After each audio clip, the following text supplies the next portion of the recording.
Yeah, well, let's just go through that. Centennial Mine, 450 workers, average coal worker, $130,000 a year, 10% of the state's power comes from here. You've got to devise whether you want to talk about economically dreamy or economic reality. And the economic reality of Australia is our largest export is fossil fuels. If you want to lose that, you've got to be prepared to take a cut down the future for your children's health, your children's education, your grandchildren's education.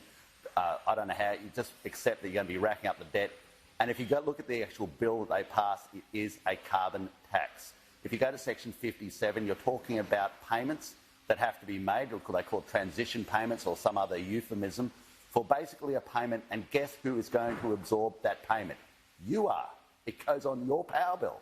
So if renewables stood up naturally in an honest economy, in an honest appraisal, you wouldn't need to be charging people who are providing your power at the moment to subsidise renewables, because they're subsidised. They don't stand up on their own 2 feet. They have to be subsidised, and they're subsidised by you. You pay, you pay, you pay, you pay. We'll get back to subsidies in just a moment, but the New South Wales government isn't a Labor-Greens government. This is a coalition government. So whilst you're there at Lake Macquarie, your own Nationals colleagues in New South Wales voted for it. Well, I mean, there's no law that sends from God that says that state politicians have to agree with federal politicians or otherwise. But I would caution my colleagues that when the Greens go out and support something, they're not helping the economy. Let's just remember that. And let's go through this implausible position. They don't believe in coal, because let's be honest, coal's like Yahweh, you're not allowed to say it anymore. They don't believe in coal, they don't believe in fracking, they don't like fracking, they don't believe in nuclear. They've now got the Greens, Dr Brown and Christine Milne, protesting against wind power. They don't want to dam rivers for pump hydro. So I don't know, how do we live? We just put a great voltaic cell over Sydney and run off that. It's not going to work. I mean, this is dreamy pixie land economics that is going to hurt people, and it's going to hurt your listeners, and it's going to hurt our economy, because in our economy we don't make BMWs, we don't make Mercedes, we don't own Apple computers, we haven't got the New York Stock Exchange or the City of London, we don't have Krupps or Siemens like they do in Germany. We have, number one, fossil fuels, that's our number one export, then iron ore, then daylight, more daylight, then a little bit of education and agriculture. And if you want to lose your biggest income earner, if you want to put these 450 workers out of a job, if you want to shut down our major exports, then what do you do with your terms of trade? What are you going to sell them? But aren't you providing perhaps false hope to those workers there at that particular mine? I mean, the government's modelling shows that 4 of the 5 coal-fired power stations in New South Wales are due to close in the next 15 years. So isn't it now that these workers should be upskilling, transitioning, because it's a freight train that can't be stopped? Well, first of all, because they're subsidising renewables, you're going to a dearer form of power. Just live with the reality. We used to have the cheapest power in the world in the OECD. Now we have near the dearest. That is your reality. All the stuff is dreamy mythology that they throw at you to try and pull the wool over your eyes. So if you say these 450 workers are going to another job somewhere else, well, first of all, that's pretty rude. Where's this job? Where's the job that they're on $130,000 a year? What is it? Well, they're gardeners. How does this work? And if you say, oh, they'll all be working in the renewable industry, go to a wind farm and just count up how many people are there, then come back to Centennial Mine and count up how many people are here and make a decision. I know if you fly over a wind farm, I don't see people scattered around everywhere and working. I see a whole heap of wind farms.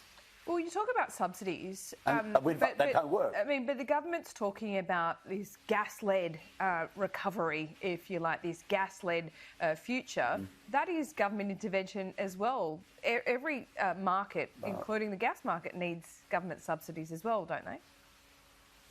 Well, and I don't agree with that. I think it's implausible.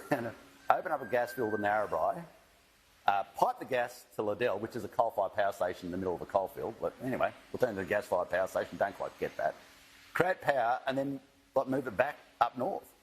I mean, if you want a gas-fired power station, build one in Narrabri where the gas is, and then move the power by wire.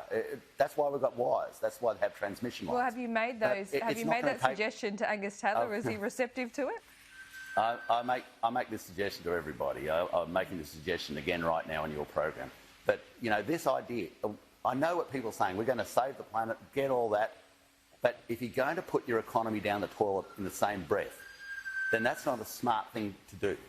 Yeah. Remember, the power requirements of a lift and lights in the CBD, where people have had a very good secondary education, university education, where they're basic in a very small proportion of the Australian economy, is not the same as a person who needs three-phase power, who's a boiler maker, fitter and turner, who do the jobs that just have to be done, that can't be done over the internet.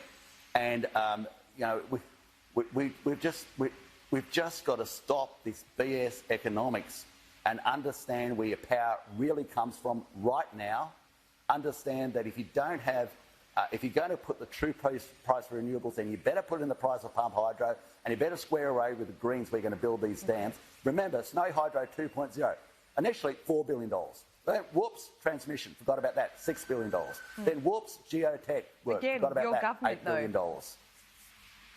Well, you know, that's a great thing about being on the backbench. I can be straight with you and straight with your listeners, because I don't want us to flush our own economy down the toilet, and we are walking down that path. These 450 workers have nowhere to go, and you are not going to get the power that they provide.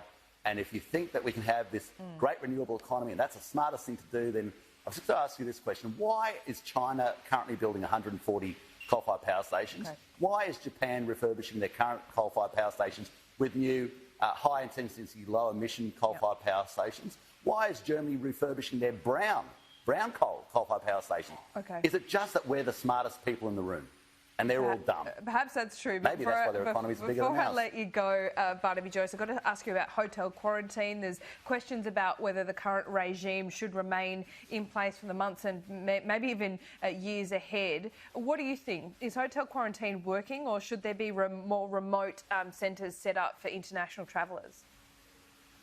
Well, we have a former basic Air Force training base at Tamworth. You can walk off the tarmac into the Air Force training base, and then from the Air Force training base back onto the tarmac. We did that with the New Zealand Warriors. I think opportunities such as that should be provided, and I know people such as Greg Hunt and Peter Dutton are thinking and concentrating on the possibilities of that. We have to work with COVID. We cannot, once more, we can't just shut down the economy, can't just throw away the keys at the state borders and say that's it. Look at your debt. Heading towards $1.4 trillion. If you've got $100 bills, stack them end to end. Well, you know, just think, Sydney to Newcastle? No, we'll go a bit further. Sydney to Coffs Harbour? Okay. No, bugger it. We'll go, how about Sydney to Cairns? How about we go around the world 67 times with those $100 bills? That's the debt you're getting. That's what you've got to understand happens when you start shutting down your economy. Okay. And I'm telling you here, and maybe I look like a goose and hide this stuff, but if you want to do this to your economy, if you want to continue on with that debt, if you haven't got a plan from terms of trade how to repay it, then your kids, your grandkids are going to suffer a lower standard of living, and you did it to them.